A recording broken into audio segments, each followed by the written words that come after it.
Hello and welcome to yet another episode of the Unnamed Podcast. And of course, I am Akash, aka Evil Monkey, the host of the podcast. So I hope कि आपका lockdown जो है अब okay types का हो गया है और अभी थोड़ा अजीब सा कॉम्बिनेशन हो गया। अभी तो एक तो लॉकडाउन चल रहा था और साथ ही साथ अब मॉनसून का आगाज़ भी हो गया है। तो इंटरेस्टिंग ये है कि मॉनसून जैसे ही आता है तो जितने भी लोग होते हैं इररिस्पेक्टिव ऑफ कुछ भी वो कर रहे हो, उनके अंदर का कवि जो है ना वो ज़रूर जाग जाता है। तो मतलब आपको फेसबुक पे, इंस्टाग्राम पे, व्हाट्सएप स्टेटस पर लोगों की कुछ ना कुछ पोइट्री ज़रूर दिखती है। तो मैंने सोचा कि क्यों ना आज का जो शो है वो मैं किसी पोइट के साथ करूं। हाँ, तो मेरे आज के जो गेस्ट हैं अननेम पॉडकास्ट पे, he is a poet, a lyricist, a content creator. उनका नाम है अभिनव नागर। अगर आपने अभी रिसेंट में ये जो लॉकडाउन के ऊपर जो एक कविता सुनी थी ना, जो विनय पाठक ने रिसाइट की थी, जो बहुत ज़्यादा वायरल हुई थी, हाँ, तो उस पोइट्री के राइटर जो है वो अभिनव ही थे। और फेसबुक पर उनका खुद का एक चैनल है कविवार करके, जिसमें वो हर वीक एक कविता ज़रूर प्रेजेंट करते हैं। उनमें से बहुत सारी कविताएं वायरल भी हुई हैं। तो चलिए आज हम बात करते हैं अभिनव नागर से और उनसे पूछते हैं कि वो इतने आसान शब्दों में इतनी गहरी बात बोलने की कला लाते कहाँ से हैं। Hello Abhinav, how are you? All good Aakash, आप बताइए क्या चल रहा है? बस बहुत बढ़िया। कैसी है माया नगरी? आप you are the first person जो जिससे मैं मुंबई में, actually you are the second person जो मुंबई में जिससे बात कर रहा हूँ मैं। और अच्छा। अब मैं ये जानना चाहता हूँ कि मुंबई के क्या हाल है।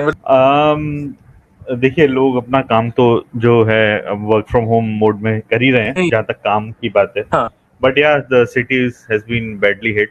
बहुत सारे कंटेनमेंट जोन तो आसपास हैं ही, मतलब पता चलता ही है। कुछ ना कुछ दिनों में पता चलता है ये बिल्डिंग बंद हो गई है, यहाँ पे अभी कंटेनमेंट जोन है।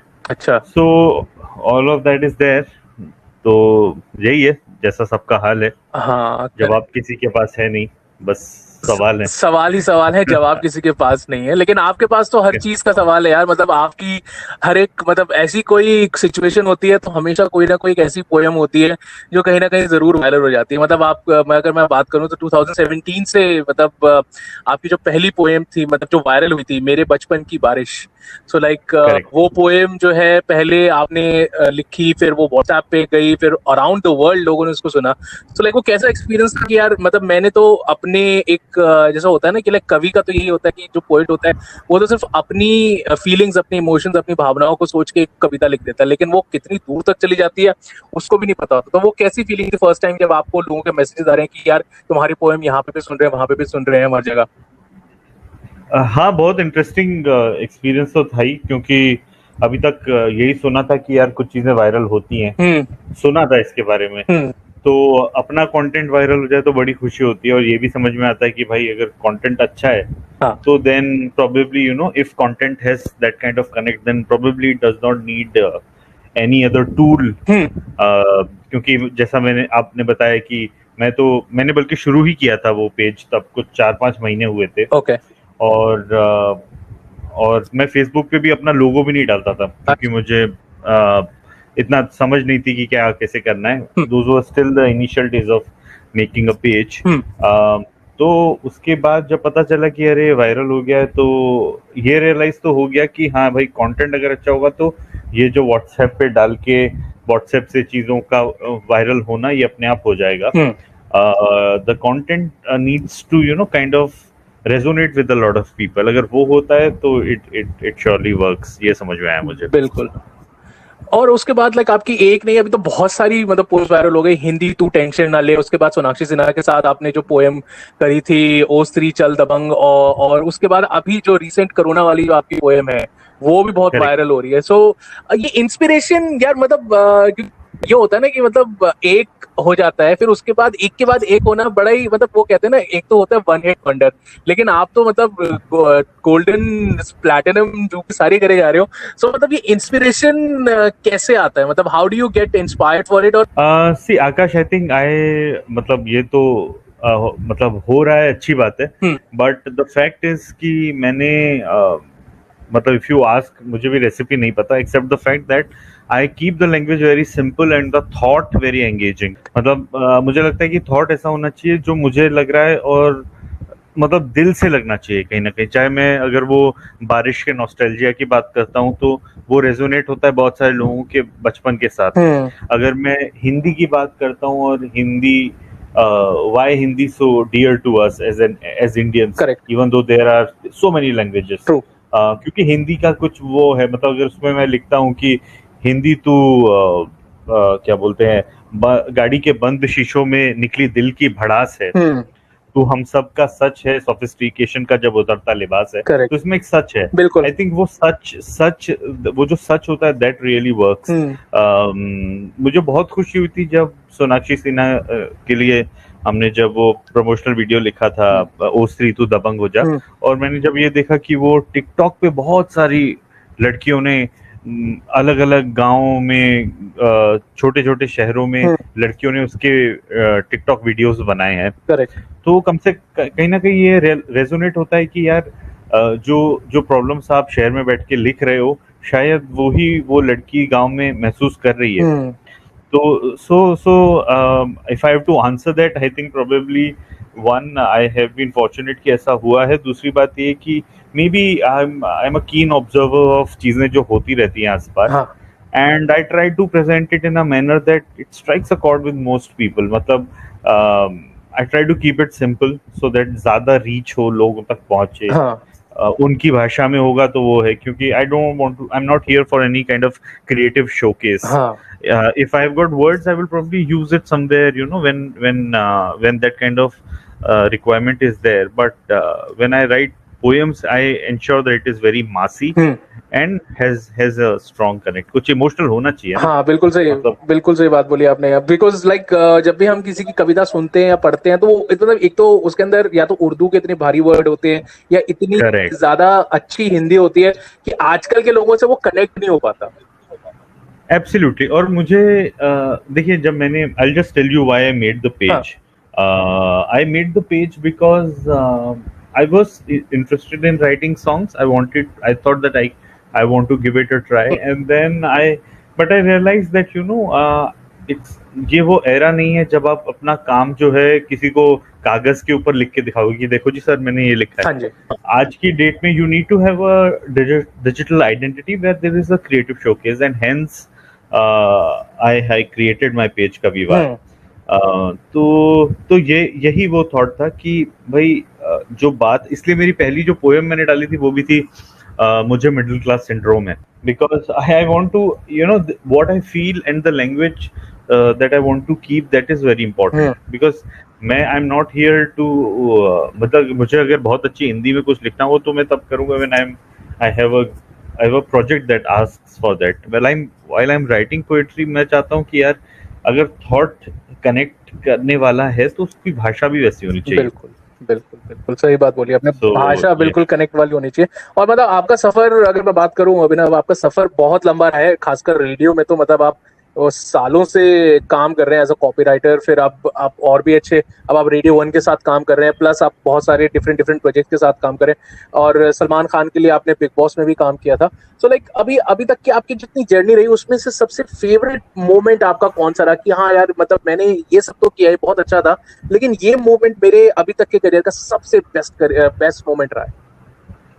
आकाश, जैसे मैं बोल रहा हूँ आपको कि see I am a professional writer, और एक तरह से आप जो भी आता है you tend to do, you want to do justice with it. चाहे वो जब मैंने बिग बॉस जो वीकेंड का वार के लिए मैं लिखा था, इसमें सलमान के लिए भी थोड़ा सा पार्ट था, और मिसेस बिग बॉस करके हमने कैरेक्टर बनाया था उसके लिए भी था। And then I worked on a lot of MTV projects for our, और रेडियो स्टेशन इटसेल्फ हमने बहुत सारे सेलिब्रिटी सेंट्रिक कंटेंट किया। लेकिन what I have realised is कि the moment I have really thanked God is जब कोई गाना रिकॉर्ड हुआ है। Okay. मतलब वो जो फीलिंग है ना जब आपके लिखे वर्ड्स को, and I have been very fortunate that people like Rekha Bhardwaj, Shankar Mahadevan, they've actually touched the words that I've written. They've recorded songs. Wonderful. They're still in the pipeline. पर वो जो मोमेंट होता है ना, जब आप स्टूडियो में उस तरफ देख रहे हो इतने बड़े सिंगर को आपके शब्दों को गाते हुए, Correct. वो बड़ा, वो जो बोलते हैं ना पैसा वसूल मूवमेंट, वो होता है बिल्कुल। कि और बॉम्बे में तो पैसा वसूल मतलब बहुत ही, जब आप इतना महंगा रेंट देते हो, बिल्कुल।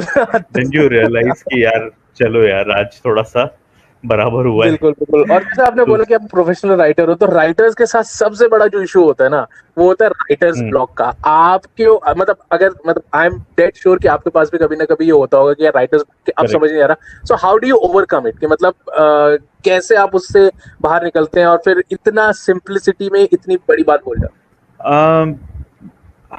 ऐसा मैंने ये देखा है कि और मुझ में ना वो चीज कुछ ज्यादा ये कि प्रोफेशनल राइटर, मतलब मैं प्रोफेशनल राइटर की तरह ही काम करता हूँ कि if I need to know कि डेडलाइन ये है तो डेडलाइन बहुत कुछ करा देती है कि but yes, writers block is for real. तो आई थिंक उस केस में यही होता है कि अगर जैसे अभी भी मैं एक पोएम लिख रहा हूँ, it will be shot bye celebrity, उसका अभी लास्ट का एक हिस्सा बाकी है, तो मैंने सोचा आपसे इंटरव्यू के बाद करता हूँ, so that I will take a break and maybe attack it in a new manner दोबारा से। तो so I think the key is to, एक तो कई चीज डेडलाइन करा देती है व्हेन यू नो कि भाई एक घंटे में अब इससे ज्यादा पुश नहीं हो पाएगा, एक घंटे में देना ही है, तो वो आप करते हैं। Because somewhere the thoughts are there. Maybe it just needs that kind of push, that conviction that comes with when you know कि भाई अभी इतना ही टाइम बाकी है। So sometimes it works, जब नहीं वर्क करता तो फिर you take time, you buy time। तो यही है, बट कोशिश यही रहती है कि जो टाइम मिला है उसमें ही हो जाए। Otherwise take a break, approach it again, and so that mostly works। And मतलब और लाइक जैसे हम आपके पेज की बात भी कर रहे थे, सो लाइक इसका आइडिया कहाँ से आया कि लाइक किसी ने आपको सजेस्ट किया कि आप फेसबुक पे अपना पेज क्रिएट करके वहां पे अपनी कविताएं डालिए कविवार पे, या फिर कुछ और ये नाम कहाँ से आया कविवार?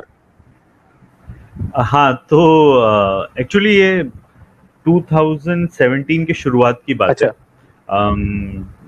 तो मैं I was toying with this idea कि बिकॉज वो उस वक्त लोगों के पेजेस बनने शुरू हुए थे, जो सारे इन्फ्लुएंसर्स और कंटेंट क्रिएटर्स वाला जो दौर है, ये आई थिंक समवेयर इन 2017-18 में, मतलब उसी टाइम शुरू। Correct, it started peeking at that time. So I asked myself that what is it that what is it that I can do and create a creative showcase। तो उसी वक्त I think एक writer हैं हुसैन हैदरी, उनकी एक poem viral हुई थी जो उन्होंने एक किसी पोएट्री फोरम में पढ़ी थी कि मैं हिंदुस्तानी मुसलमान हूँ भाई। सो और ये इत्तेफाक की बात है कि उसी वक्त मैं बहुत कुछ सोच रहा था कि there can be something that can be done with poetry in humor form, या poetry light poetry, this and that। बहुत सारी ऐसी पोएम्स थी जो मेरे जीमेल के ड्राफ्ट में पड़ी हुई थी सालों से। तो मैंने सोचा कि यार लाइक आई टोल्ड यू कि I realise that I and because if आगे बढ़ के अगर मुझे किसी को बताना है कि भाई मैं ऐसे ऐसे लिखता हूँ, मुझे लिरिक्स लिखनी है, तो मेरे पास कुछ क्रिएटिव शोकेस होना चाहिए। आज की डेट में I can not send links and this and that, may be so I thought कि चलो यार जो अपना संडे है रविवार, उसको कविवार बनाते हैं। I thought of putting one poem every Sunday, यानी अब रविवार होगा कविवार, दैट वाज द थॉट। और मैंने शुरुआत भी ऐसी न्यू एज अर्बन पोएट्री से की थी, जैसे मुझे मिडिल क्लास सिंड्रोम है, उसके बाद मैंने 5% appraisal, then I did a poem on माँ तू बूढ़ी मत होना, एंड फिर ऐसे आगे बढ़ते हुए फिर वो बारिश वाली पोएम की थी, फिर वो चौथी या पांचवी पोएम ही थी। फिर वो वायरल हुई तो पेज पे अट्रैक्शन बढ़ा, लोग आना शुरू हुए, पेज को लोगों ने सीरियसली लिया, मैंने सीरियसली लिया, मैंने उसका लोगो वोगो बनाया, क्योंकि मुझे रियलाइज हुआ कि जब पोएम वायरल हो जाती है तो लोग नाम ढूंढते हैं। अभी भी जैसे ये विनय पाठक जी की पोएम के साथ हुआ जो उन्होंने पढ़ी, बहुत लोगों ने उन्हें मुझे बताया, उन्होंने खुद बताया कि बहुत लोग उन्हें कॉन्ग्रेचुलेट कर रहे हैं। तो तब ये रियलाइज होता है कि you know obviously there needs to be a logo and everything, although इस वाली पोयम में तो टैग वैग किया गया था मुझे, but may be in video credit नहीं था, तो शायद लोग कंफ्यूज हो गए। बट या तो फिर जब पेज पे ट्रैक्शन आने लगा, सो आई थॉट कि अब मुझे थोड़ा सा रिस्पॉन्सिबिलिटी महसूस होने लगी कि भाई अब इस पेज को चलाना है। सो आई every 15 days I used to put a poem, and then I moved towards branded content with poetry, and yeah. सही। और उसके बाद फिर आपने पीछे मुड़ के नहीं देखा?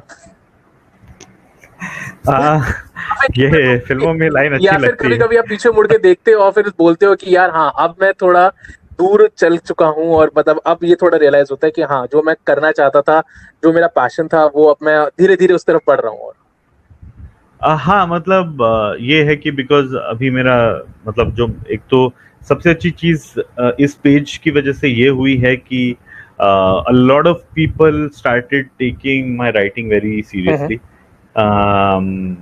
People around me were so people who had contacts, they became very confident introducing me to a lot of music directors, a lot of poetry portals. तो a lot of things change when, जैसे बोलते हैं ना कि जब कुछ succeed करता है तो काफी चीजें आसपास बदल जाती है।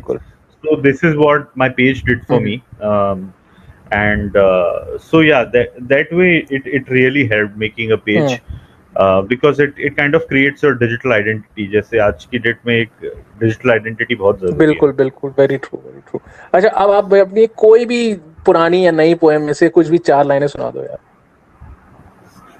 आप बताइए आपको कौन सी सुननी है? मैं अभी आप कोरोना वाली सुना दो या लॉकडाउन पे अगर आपने कुछ बनाया तो लॉकडाउन पे आप सुना दो। लॉकडाउन पे ये जो मेरी विनय पाठक जी ने जो पढ़ी थी, उसी को मैं उसी का बस एक सेकंड आप मुझे वो दें तो मैं अपने जीमेल के ड्राफ्ट में जहाँ अच्छा रखता हूँ पोएम, ये भी एक पोएम का टॉपिक बन सकता है ना, जीमेल का ड्राफ्ट। करेक्ट। तो ये पोएम मैंने लिखी थी क्विंट के लिए, जिसको विनय पाठक ने पढ़ा है, और इसका शीर्षक है कि जो हम सबका एक्सपीरियंस रहा है कि टॉर्चर तो है ही लॉकडाउन, पर कुछ हद तक टीचर भी है कि घर में बंद हूं लेकिन मैं कुछ पहले से आजाद हूं, नजरें कैद हैं 4 दीवारी पर नए नजरिए से आबाद हूं। घर में बंद हूं लेकिन मैं कुछ पहले से आजाद हूं, नजरें कैद हैं 4 दीवारी पर नए नजरिए से आबाद हूं। कुछ मिक्स इमोशन वाली लगती लाइफ आजकल पिक्चर रे, लॉकडाउन तुझको समझा टॉर्चर, निकला तू तो टीचर रे। शुक्रिया लॉकडाउन ये सिखाने के लिए कि क्यों बिमला से साबुन प्लेट्स पर कभी कभार छूट जाता होगा, हर कप संभाल कर रखने पर भी हाथ से फिसल कर टूट जाता होगा, कि झूठे बर्तनों सी गलत फहमियां बीच बीच में साफ होनी चाहिए, इकट्ठा हो इससे पहले कुछ रंजिशें भी माफ होनी चाहिए। शुक्रिया ये समझाने के लिए कि किस साहस से वो सफाई वाला रोज दूसरों का कूड़ा उठाता होगा, घर बैठे हम आराम से वो एसेंशियल सर्विस में आता होगा। वो नीचे वाली परचून दुकान जिसको एलएस समझ के इग्नोर किया, उसी ने भर दी जोली अनाज से, सारे एप्स ने जब मुंह फेर लिया। अरे बाहर की जगमग इतनी थी कि झांकना भूल गए थे भीतर रे, लॉकडाउन तुझको समझा टॉर्चर, निकला तू तो टीचर रे। बहुत बढ़िया, थैंक यू वेरी मच, बहुत ही बढ़िया। मतलब इंस्पायरिंग, अब ऐसा है ना, ऐसी कविताएं, ऐसी पोएट्री सुनकर आपको लगता नहीं कि आप कोई बहुत डीप थिंकिंग वाली पोएट्री सुन रहे हो, और मतलब लेकिन फिर भी जब आप सुनते हो तो आपको रियलाइज होता है कि हाँ यार, मतलब जो बात बोली जा रही है वो कितने कम शब्दों में, कितने आसान शब्दों में और कितनी गहराई के साथ बोली जा रही है। हाँ, मतलब राइटिंग के बहुत सारे स्कूल्स होते हैं आकाश, तो I come from this school where I feel that कि थॉट गहरा और शब्द आसान। बिल्कुल वो, और आजकल की पोएट्री जैसे आप YouTube पर देखते हो, बहुत सारे पोएट्री चैनल्स खुल गए हैं YouTube पर, तो आपको क्या लगता है कि लाइक उनकी क्या इंस्पिरेशन होगी, या फिर आप कभी ऐसे किसी प्लेटफॉर्म पे जाने की कोशिश करते हैं? मैं एक्चुअली पोएट्री ओपन माइक्स में नहीं गया हूँ आज तक, और थैंकफुली मुझे मतलब जरूरत नहीं पड़ी कि कोई ओपन माइक में जाऊं या ऐसा कुछ, because I've been able to do a lot without it, and I have realised कि अपना एक फेसबुक पेज अपनी ऑनलाइन आइडेंटिटी से भी thankfully a lot of work, a lot of acclaim has come my way. पर however I think it's good. देखिए जैसे कभी पहले स्टैंड अप कॉमेडी में था, अभी स्टैंड अप पोएट्री में हुआ है. जब आप एक पोडियम खोल देते हैं सबके लिए, इट इज वेरी डेमोक्रेटिक, अच्छी चीज है कि हर कोई आके अपना पढ़ सकता है.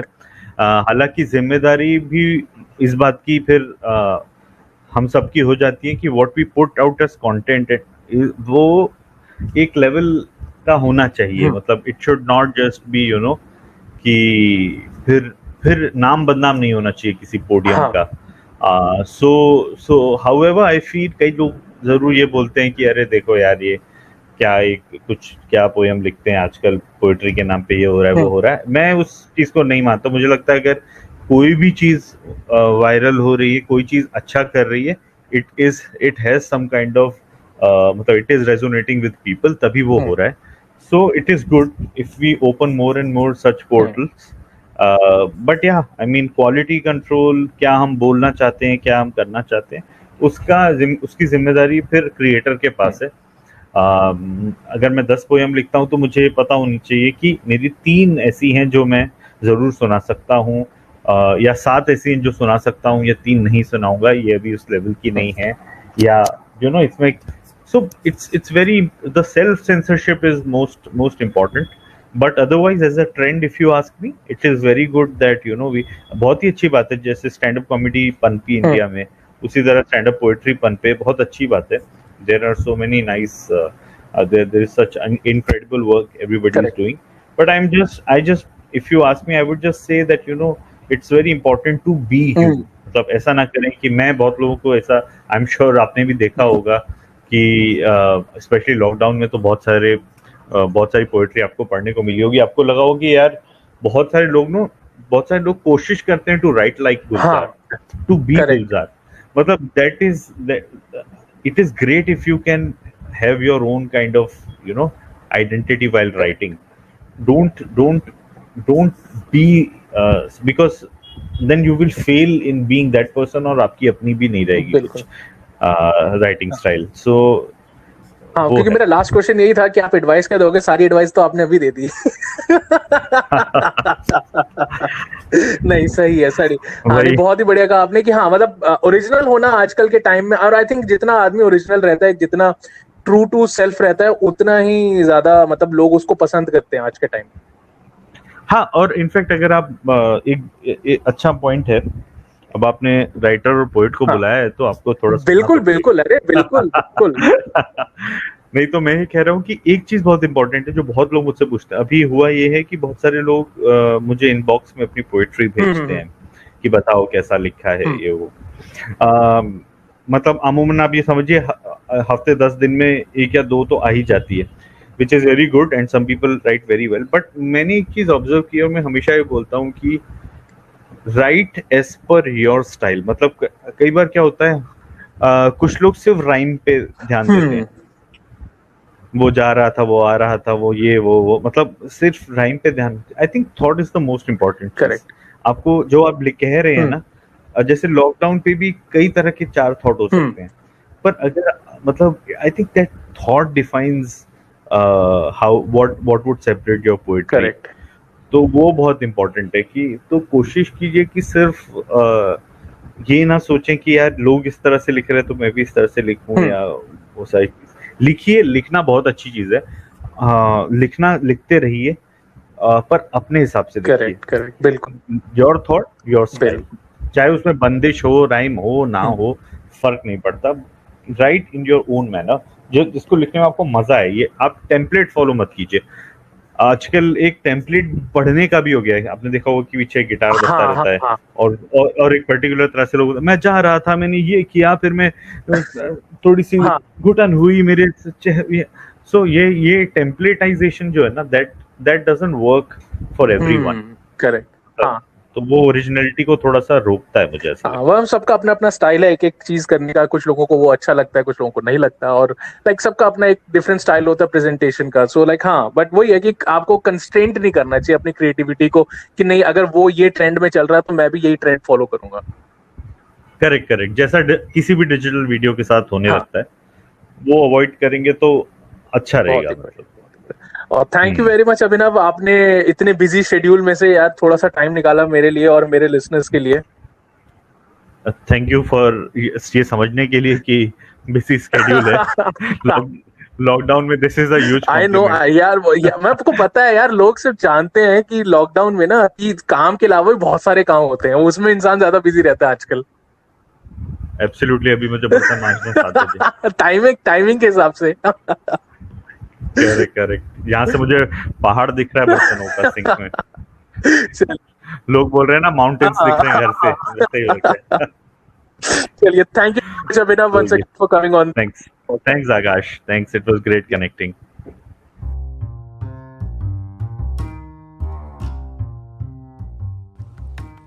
सो वेल आई होप कि आपको ये एपिसोड ऑफ द अननेम पॉडकास्ट बेहद पसंद आया, जहां पर मैंने बात करी पोएट, लिरिसिस्ट और कंटेंट क्रिएटर अभिनव नागर के साथ। और अगर आपको इस पॉडकास्ट का कंटेंट पसंद आ रहा है, so well don't forget to follow the podcast wherever you are getting your podcast. और मैं आपसे मिलूंगा अगले हफ्ते एक और इंटरेस्टिंग पर्सनैलिटी के साथ।